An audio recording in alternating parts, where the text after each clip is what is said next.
In this lesson, I'm going to teach you how to use a fire extinguisher. All you have to do is to remember the word. A is for aim the nozzle. Aim the nozzle at the base of fire. S is for squeeze the lever. Squeeze the lever to release the chemical. And S is for sweep side to side. Sweep the nozzle side to side while continuously squeezing the lever. It is so easy to use a fire extinguisher. But the best way to fight fire is to prevent one from happening. Till we meet again. Bye.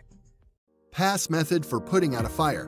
In this video, we'll teach you how to properly use a fire extinguisher using the pass method. When fire strikes at your workplace, be sure to follow these 3 steps. Step 1.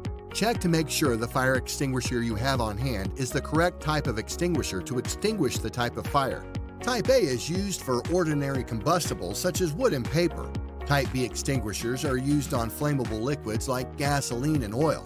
Type C is for electrical fire, so they can be used on faulty outlets. Step 3. Use the pass method to put out the fire. P.